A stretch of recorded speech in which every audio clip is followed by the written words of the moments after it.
포도나무여 너희는 가지라.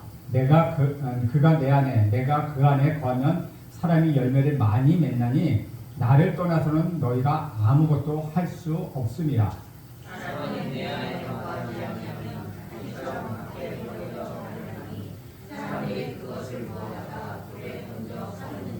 너희가 내 안에 거하고 내 말이 너희 안에 거하면 무엇이든지 원하는 대로 구하라. 그리하면 이루리라.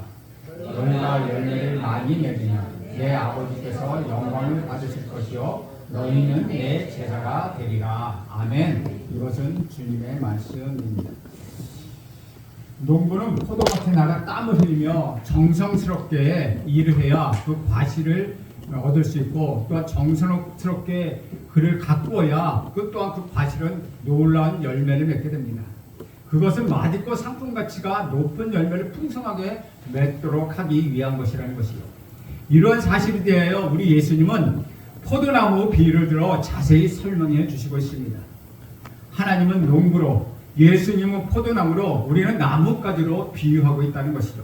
나뭇가지에는 두 가지 필수적인 요소가 있습니다. 하나는 가지는 반드시 나무에 붙어 있어야 한다는 것이죠. 가지가 스스로 잘난 척하고 나무에서 떨어져 나가는 그 순간 한날 보잘것없는 쓰레기나 불쏘시개로 전락하고 만다는 것입니다. 가지는 항상 나무에 붙어 있어야 그 생명력을 유지할 수 있다는 것이죠. 둘은 나무 가지는 열매를 풍성하게 맺어야 한다는 것입니다. 농부가 열매를 맺지 못하는 나무 가지가 있다면 그것을 꺾어버립니다. 과감하게 잘라버린다는 것이죠. 가지는 언제나 나무에 붙어 있어서 공급해주는 그 영양분을 받아 열매를 맺어야지, 그 공급해주는 그 영양분을 받아서 열매를 맺지 않고 입만 무성하다면 농부는 과감하게 그 가지를 잘라버릴 것입니다. 예수님께서 맛있고 상품적으로도 가치가 있는 열매를 풍성하게 맺도록 하기 위하여 두 가지 말씀을 하셨습니다. 먼저는 가지치기입니다.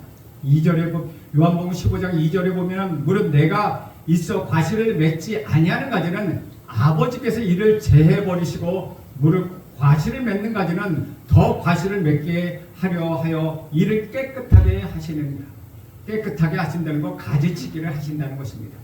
남의 과실을 많이 맺게 하려면 가지치기를 잘해야 한다는 것이죠.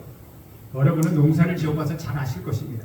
가지치기를 잘 못하면은 그저 과실을 맺기는 맺어도 작은 과실들밖에 맺지 않는다는 것이죠.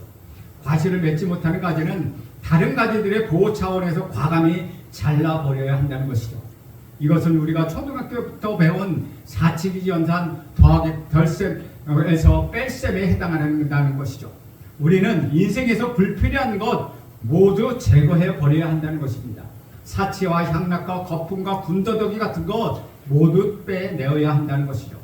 사람의 몸속에도 불필요한 것이 너무나도 많이 갖고 살아가고 있습니다.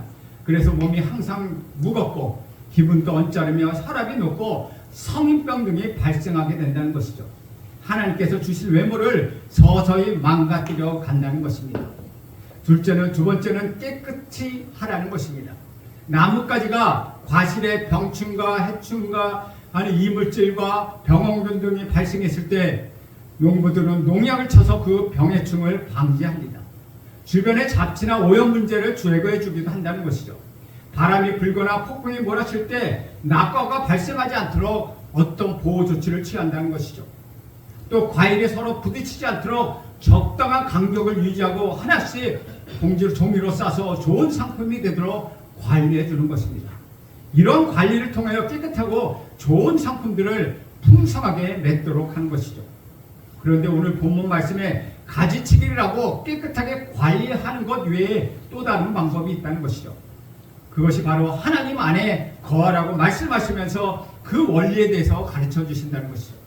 오늘 4절의 말씀에 보면 내 안에 거하라, 나도 너희 안에 거하리라. 가지가 포도나무에 붙어 있지 아니하면 스스로 열매를 맺을 수 없음같이 너희도 내 안에 있지 아니하면 그러하리라 라고 말하고 있습니다.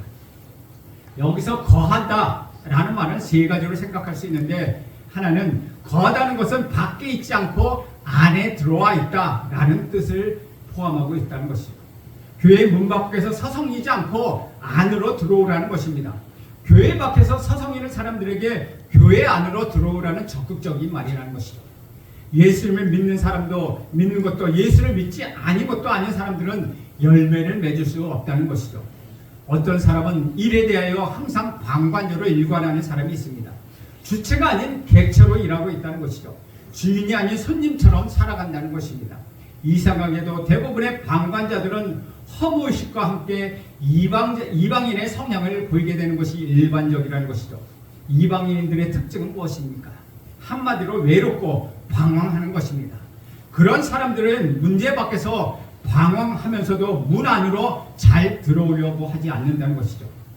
어떤 사람은 결혼해 아기까지 낳았지만 자기 부인을 아내로 생각하지 않고 한 여자를 다른 한 여자를 보게 된다는 것이죠. 가족 중에 한 사람이 아프면 곧 자신이 아프고 10손가락 깨물어 아프지 않은 손가락이 없는데 아내가 자녀를 남대하듯이 하고 있다는 것이죠. 또한 그런 아내나 자식을 남대하듯이 하니 이 세상 살아가는데 항상 외로움을 느낀다는 것입니다. 또 어떤 사람은 자신이 출석하고 있는 교회에 대하여 남의 교회 말하듯이 하는 사람도 있습니다. 교회의 실수가 나의 실수이고 교회의 부족함이 나의 부족함인 걸 인지하지 못하는 경우가 있다는 것이죠. 아내나 자식의 잘못에 대하여 야단칠 것이 아니라 그들의 잘못이 나의 잘못임을 인식해야 한다는 것입니다. 야단을 치는 아내를 야단치는 남편은 누구입니까? 아내와 전혀 관계가 없는 사람입니까? 자신과 아내와의 관계에 대해 객관적으로 말해 도도한 자세를 견지하는 것이 바로 방관자의 입장이라는 것이죠. 한 남자는 한 여자의 남편이요, 한 여자는 한 남자의 아내입니다. 그리고 두 사람 사이에 태어난 자녀는 그들의 열매입니다. 따라서 남편이나 아내는 서로에게 방관자의 자세를 취해서는 안 된다는 것이죠. 인생은 다른 사람이 대신하는 것이 아니라 스스로 나 자신이 스스로 책임지는 것입니다. 방관자의 병이 깊은 사람은 본인에 대해서도 방관자의 입장으로 바라본다는 것이죠. 여기서 거하다는 것은 문 밖에서 서성이며 비판하거나 남의 일인 양 방관하지 말고 안으로 들어와 적극적인 자세를 취하여서 참여하라는 의미라는 것이죠. 다시 말해 우리 예수님 안에 들어와 참여자가 되고 주체가 되어서 주인의식을 가지라는 뜻입니다. 둘은 거하다는 말의 두 번째 뜻은 관계를 맺다는 뜻입니다. 어떤 사람이 나의 집 안으로 들어갔다 하더라도 나와 아무런 관계가 없으면 그것은 결코 어쩌면 도둑이나 어쩌면 거주 침입죄로 경찰에 신고하게 되는 것입니다. 예수를 믿는다는 것은 예수와 접촉점, 관계를 맺고 의사소통을 하는 것을 뜻하는 것이요. 만약 서로 다른 공간에 있다며 거하다라는 개념은 성립되지 않습니다. 문 밖에서 문 안으로 들어와 서로 접촉하고 서로 대화하며 관계가 형성되어야 한다는 것이죠. 거하다는 세 번째 뜻은 서로 상호 보완적인 의미를 갖고 있다는 것입니다. 내 안에 거하라, 나도 너희 안에 거하리라고 우리 주님은 말씀하고 계시다는 것이죠. 거한다는 것은 일방적이지 않고 쌍방향이라는 것입니다. 여자 없이 남자만 존재할 수 없고 부모 없이 자식만 존재할 수 없다는 것과 같은 것이죠. 아무리 애를 먹이고 속을 썩이는 자식도 나의 자식이요 내가 짊어지고 가야 할 십자가인 것입니다. 아무리 힘들게 하는 남편도 나의 남편이요 내가 짊어지고 가야 할 십자가일 것입니다. 선생만 있고 제자가 없다면 교육은 이루어지지 않습니다.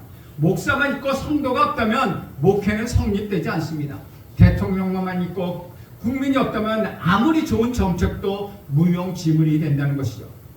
곧 우리가 주님 안에 거할 때 동시에 주님께서 우리 안에 거한다고 말씀하시고 있습니다. 우리 5절 말씀 함께 읽겠습니다. 5절 말씀 시작. 나는 포도나무여 너희는 가지라. 그가 내 안에 내가 그 안에 거하면 사람이 열매를 많이 맺나니 나를 떠나서는 너희가 아무것도 할 수 없습니다.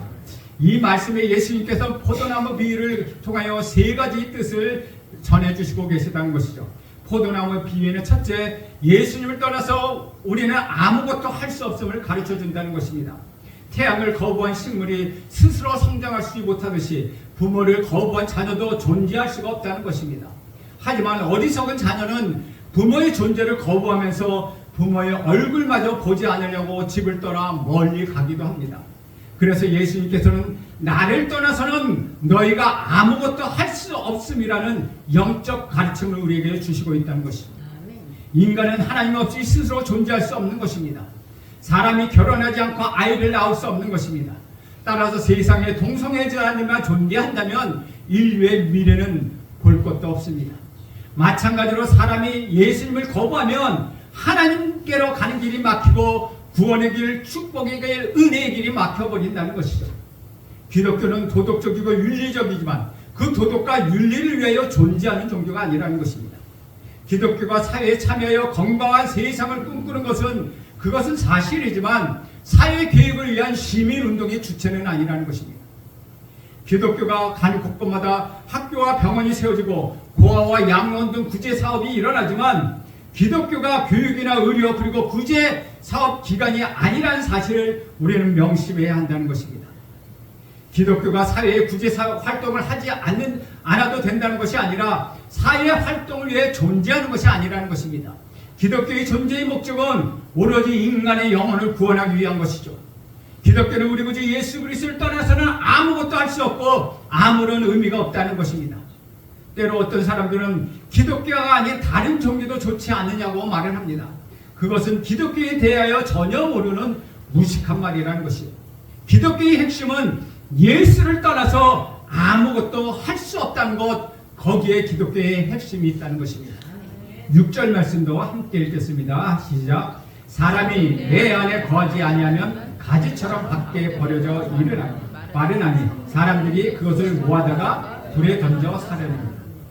가지가 나무에서 떨어지면 불쏘시개나 쓰레기로 전락하고 맙니다. 그러나 가지가 나무에 붙어 있으면 날마다 그 나무에서는 기적이 일어나는 것입니다. 우리는 항상 예수께 붙어 있어서 날마다 기적을 경험할 수 있어야 한다는 것이죠. 가지가 포도나무에 붙어 있는 것처럼 우리가 예수 안에 거해야 한다는 것입니다. 가지는 포도나무에 몇 퍼센트 붙어 있어야 합니까? 한 50%만 붙어 있으면 됩니까? 아니면 70%가 붙어야 되는 것입니까? 가지는 나무에 100% 붙어 있어야 날마다 그 가지에서 기적이 일어난다는 것이죠. 아멘. 여러분 교회 생활을 할 때 예배 시간마다 100% 참여해서 교회에 착 붙어 있어야 한다는 것이죠. 아멘. 절반만 하거나 한두 번 하면서 장로나 권사나 안수집사의 직분으로 제대로 감당할 수 있겠습니까? 가지는 포도나무에 완전히 달라붙어 있어야 그 나무를 통하여 영양분과 수분을 공급받을 수 있다는 것이죠. 따라서 붙어있지 않으면 열매를 맺을 수 없다는 것입니다. 아멘. 우리는 하나님의 말씀 속에 살아가야 합니다. 나를 떠나서는 너희가 아무것도 할 수 없다라고 우리 주님이 지금 말씀하고 계시다는 것이죠. 예수님을 떠나서 살면은 생각하지 못하는 여러 가지 세상의 어려운 문제가 자꾸 우리 앞에 놓이게 된다는 것이죠. 열왕기 하 18장 6절 7절에 보면 이렇게 기록하고 있습니다. 곧 그가 예수께 연합하여 그에게서 떠나지 아니하고 여호와께서 모세에게 명령하신 계명을 지켰더라. 여호와께서 그와 함께 하심에 그가 어디로 가든지 형통하더라. 아멘. 하나님의 계명을 지켰더니 형통하게 되었다고 말씀하고 있습니다. 하나님의 말씀을 순종함으로 형통하는 여러분 모두가 되시기를 축원드립니다. 빌립보서 4장 13절에 보면 우리 사도 바울은 내게 능력 주신 자에서는 나는 모든 것을 할 수 있다고 고백하고 있다는 것이죠. 하나님께서 능력을 주셔야 하고 하나님께서 지혜를 주셔야 하고 하나님께서 힘을 주셔야 하고 하나님께서 함께 해주셔야 우리는 모든 것을 할 수 있다는 것입니다. 그럴 때 우리는 풍족한 삶을 살 수 있다는 것이죠. 하나님을 떠나면 떠날수록 더욱더 힘들어지고 더욱더 어려워지고 외롭게 될 수밖에 없다는 것입니다. 중국의 유명한 선교사 허드슨 테일러, 이 허드슨 테일러를 빼고는 중국의 선교 역사를 이야기할 수가 없습니다. 허드슨 테일러는 인생의 문제는 환경이 어떤가가 중요한 것이 아니라 하나님과 얼마나 친밀하게 하느냐가 더 중요하다고 항상 그런 이야기했습니다. 하나님과의 관계 속에서 하나님께 함께 하시면 우리는 그 풍족한 은혜와 축복을 허락해 주시기 때문에 항상 주님 안에서 모든 환경이 어떠하든지 풍족한 삶을 살 수 있다는 것입니다. 7절 말씀도 함께 읽겠습니다. 시작. 너희가 내 안에 거하고 내 말이 너희 안에 거하면 무엇이든지 원하는 대로 구하라. 그리하면 둘째로 우리 예수님으로 날마다 기적을 경험하게 하시려는 것입니다. 기적이 일어나는 이유는 우리 주님께서 우리 안에 계시고 내 안에 계시기 때문이라는 것이요. 나는 기적을 일으키는 주체는 아니지만 우리 구주 예수 그리스도께서 초월적인 삶을 주셨기 때문에 나는 날마다 기적을 경험하며 사는 것, 그것이 가능해졌다는 것입니다. 나는 한계 있는 존재이지만 우리 주님은 무한하신 존재이기 때문입니다. 나에게는 불가능이 있지만 우리 주님에는 불가능이 없다는 것입니다. 나는 실수가 많지만 우리 주님께서는 완전하신 하나님이시기 때문이라는 것이죠. 나는 사람들에게 상처를 주지만 주님께서는 어느 누구에게도 상처를 주신 적이 없다는 것이죠. 그분께서 내 안에 계시면 나의 부족한 모든 것이 보완하게 된다는 것이죠. 나의 약함이 강하게 되고 나의 지혜로움이 지혜롭게 된다는 것입니다. 나의 어리석음이 참 지혜롭게 된다는 것입니다. 7절에 주님이 내 안에 계시다는 말이 무슨 말인지 분명하게 해석되어 있다는 것이죠. 그것은 바로 주님의 말씀이 내 안에 있다는 것입니다. 따라서 주님 안에 거하는 자는 하나님의 말씀을 사모하게 되어 있습니다. 하나님의 말씀을 먹고 그대로 순종하는 자들입니다. 하나님 말씀이 내 안에 있는 것은 우리 주님께서 내 안에 있는 것과 동일한 것입니다.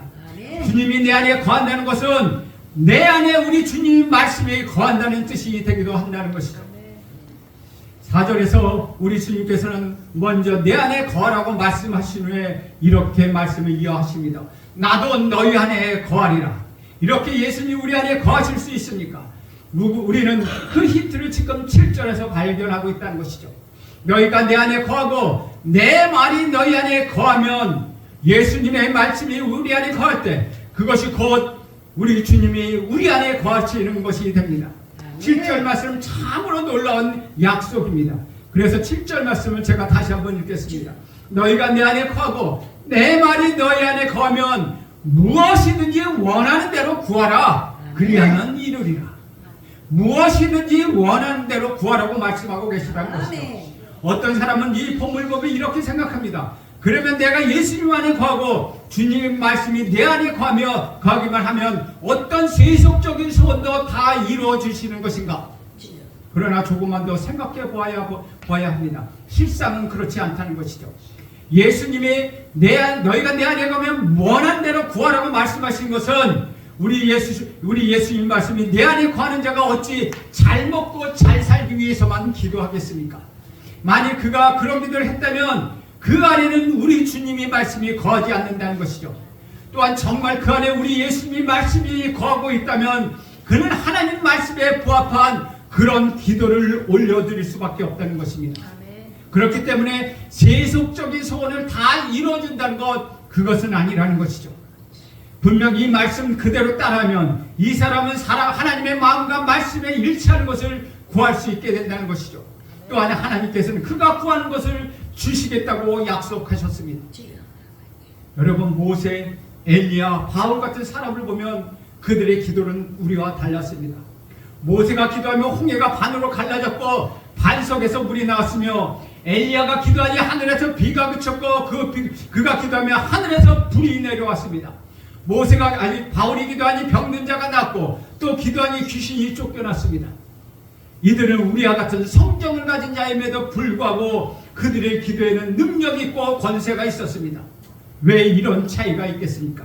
무엇이 그들로 하여금 이런 특별한 삶을 살게 했습니까? 그 비밀은 그들이 우리 주님 안에 거했고 주님의 말씀이 그들 안에 거했기 때문이라는 것이죠. 우리 구주 예수 그리스도의 말씀이 그 속에 가진 사람은 바로 그리스도 안에 있는 사람들입니다. 우리는 단순히 말씀을 암송하는 말이 아니라는 것이요, 우리 주님의 말씀에 그 말씀을 움직이는 원리가 된 사람, 즉 말씀이 그의 삶 전체를 지배하는 사람, 그런 사람이 예수님의 말씀이 그 안에 거하는 사람입니다. 그런 사람은 우리 구주 예수 그리스도와 연합한 사람이며 그들의 기도는 반드시 응답을 받게 되어 있습니다. 아멘. 오늘 본문에서 예수님은 자신을 참 포도나무라고 말씀하십니다. 포도나무이신 우리 예수님에 붙어있지 않으면 우리는 아무런 열매를 맺을 수 없습니다. 가지는 나무에 끊어지는 그 순간 그 어떤 자양분도 공급받을 수 없기 때문이라는 것입니다. 예수를 믿는다고 하면서 우리 예수님과 떨어져 있다면 그 사람은 어떤 사명도 감당하지 못하게 되어 있습니다. 예수님의 제자들이 열매를 풍성히 맺는 것이야말로 하나님의 영광이 된다고 말씀하고 있습니다. 주 안에서 사랑하는 여러분, 우리는 포도나무이신 우리 주님께 꼭 붙어 있어야 합니다. 주님과 교제가 우리가 살아가는 길입니다. 매일 예수님과 교제하며 우리는 살아가고 주님 안에 있어야 참으로 살아계신 우리 구주 예수 그리스도에 팍 붙어있는 그리스도인이 되는 것입니다. 아멘. 오늘 이 하루와 남은 우리의 인생 평생토록 바로 참 포도나무이신 우리 예수님한테 거함으로 인하여 풍성히 열매를 맺고 살아가는 저와 여러분이 되기를 축복합니다. 또한 우리 주님 안에 거한다는 말은 기도의 능력이 나타난다는 의미입니다. 무엇이든지 원하는 대로 구하면 그리하면 이루리라고 말씀하셨기 때문입니다. 저는 이 말씀을 읽을 때마다 한편은 두려움이 있습니다. 잘못 구하면 어떻게 하지? 이기적으로 구하면 어떻게 하지? 라는 생각이 가끔 들기도 합니다. 그러나 지금 지나서 제가 목사가 되어 보니 그런 생각은 아주 헛된 생각이었다는 것이죠. 조금 전에 말씀드린 것처럼 예수 안에 거하게 되면 반드시 하나님의 말씀에 하나님 뜻에 이루어지는 기도를 하게 된다는 것입니다. 오늘 본문에 자세히 읽어보면 주님이 말씀이 내 안에 있으면 개인적 욕심이나 개인적인 이기심을 구할 수 없고 우리 주님께서 원하시는 대로 기도하게 된다는 것을 우리는 알 수 있다는 것이죠. 말씀이 내 안에 들어오면 우리 주님께서 기뻐하시고 원하는 기도를 하게 되는 것입니다. 따라서 우리 주님께서 우리에게 무엇인지 구하는 대로 기도하면 이루어지신다고 말씀하십니다. 그래서 우리는 날마다 기적을 경험하며 살아갈 수 있다는 것입니다. 세 번째는 우리 예수님 포도나무 비유를 하신 목적이 8절에 나와 있습니다. 우리 8절 말씀 함께 읽겠습니다. 시작. 너희가 열매를 많이 맺으면 내 아버지께서 영광을 받으실 것이요 너희는 내 제자가 되리라. 가지가 열매를 많이 맺어야 하는 데는 두 가지 이유가 있습니다. 곧 하나님께 영광을 돌리는 것이 되고 또 예수님이 제자가임을 증명하는 것이기 때문입니다. 열매는 하나님의 영광을 나타내는 표시입니다. 하나님께서 갖는 관심은 우리 구주 예수 그리스도에서 안에서 우리로 하여금 풍성한 열매를 맺게 하는 데 있다는 것이죠. 우리가 많은 열매를 맺게 되면 우리 하나님께서는 기뻐하십니다. 그러나 우리가 열매를 맺지 못하면 농부이신 우리 하나님은 그것을 과감히 잘라버리신다는 것이죠. 우리가 열매를 맺고 충만하면 하나님께서 기뻐하신 가운데서 그 영광을 받으시는 것입니다. 또 우리가 열매를 맺으면 그것은 우리 구주 예수 그리스도가 예수 그리스도의 제자가 되는 표시라고 말씀하고 있습니다. 요한복음 8장 31절 32절에 보면 이렇게 말씀하고 있습니다. 그러므로 예수께서 자기를 믿는 유대인에게 이르되 너희가 내 안에 거하면 참 내 제자가 되고 진리를 알지니 진리가 너희를 자유하게 하리라 라고 기록하고 있다는 것이죠. 예수님이 제자가 되는 표시로 하나님 말씀에 내 안에 거한다는 것입니다. 또한 요한복음 13장 35절에 보면 너희가 서로 사랑하면 이로써 모든 사람이 너희가 내 제자인 줄을 알리라고도 말씀하셨습니다. 서로 사랑하는 것이 우리 예수님의 제자임을 말씀하신다는 것이죠. 그리고 오늘 본문을 통하여서 많은 열매를 맺는 것, 그것 또한 우리가 예수님의 제자임을 표시하는 일이라는 것입니다. 주 안에서 사랑하는 여러분, 예수님 안에 거하십시오. 그래야만 예수님은 여러분 안에 거하게 되십니다. 그래서 하나님께 영광을 돌릴 수 있기를 간절히 바랍니다. 많은 열매를 통해서 참 예수 그리스도의 제자로 살아갈 수 있기를 간절히 원합니다. 하나님께서 가지치기를 하실 때 많은 열매를 맺는 가지가 되어 아멘 할렐루야로 화답하는 여러분 되기를 축원합니다. 하나님께 여러분 자신에게 드려야 될 불필요한 것을 모두 제거해 주시길 간절히 바랍니다. 여러분의 잘못된 생각, 여러분의 잘못된 습관, 거품, 사고방식 등이 모두 빠져나가기를 축원드립니다. 하나님께서 여러분 모두를 깨끗하게 하셔서 많은 열매를 맺도록 보호해 주시기를 간절히 원합니다. 축복을 주시기를 원합니다. 여러분 이 사실을 믿고 하나님께 영광을 돌릴 때 여러분의 하는 모든 기도는 능력이 나타낼 것입니다. 여러분의 하는 모든 기도는 많은 열매를 맺게 될 것입니다. 여러분의 하는 기도는 모두 다 응답받을 것입니다. 여러분의 자녀는 풍성하게 될 것입니다. 여러분의 자녀도 예수 안에 거하게 될 것입니다. 그러면 그 집에 평안이 거할 것입니다. 사랑하는 여러분, 정말 하나님을 사랑한다면 하나님의 말씀을 전적으로 긍정적으로 받아들이십시오. 하나님의 말씀이 때로는 이해가 되지 않고 부담되어도 여러분 그 말씀에 순종하십시오. 성경에 아브라함이 모세가 여호수아가 그렸듯이 여러분 순종하십시오. 지금 이 순간에도 하나님 말씀이 여러분 가운데 거하시면 하나님의 말씀 안에서 여러분을 부르고 계시다는 것입니다. 그러므로 여러분 성경 안에서 하나님을 만나십시오. 매일매일 말씀을 읽고 말씀을 묵상함으로 구체적으로 그곳에서 하나님을 만나 우리 주님을 만나 교제할 때 그 말씀이 여러분을 지배하게 될 것입니다. 그러면 여러분이 가는 곳곳마다 승리하는 구원의 역사가 일어날 것입니다. 여러분에게 능력이 나타날 것입니다. 여러분이 형통하게 될 것입니다. 부흥이 일어날 것입니다. 축복이 있을 것입니다. 이제 여러분의 삶은 열매 맺는 삶이 될 것입니다. 여러분이 주님 안에 있고 주님이 여러분 안에 계시기 때문입니다. 여러분의 기도는 응답될 것입니다. 여러분은 예수님의 제자가 되었습니다. 여러분이 언제든지 무엇을 하든지 어디를 가든지 누구를 만나든지 형통하게 될 것입니다. 여러분 기뻐하십시오. 감사하십시오. 하나님께 영광을 올려드리시며 그러면 하나님께서 여러분에게 오셔서 여러분 가운데 거하게 되실 것입니다. 다시 한번 여러분에게 당부합니다. 여러분 주님 앞에 붙어 있으십시오. 여러분 주님 안에 거하십시오. 기도하겠습니다. 하나님 아버지, 오늘도 우리가 포도나무인 우리 예수님에게 딱 붙어 있어서 우리 안에 예수 그리스도가 되시고 예수 그리스도 안에 우리가 있게 하심으로 인하여 많은 열매를 맺고 하나님께 영광을 돌리며 주님의 참된 제자가 되게 하옵소서. 이제부터는 우리에게 모든 것이 우리 구주 예수 그리스도의 제자로서의 삶을 나타나게 하옵소서. 예수님의 이름으로 기도합니다. 아멘.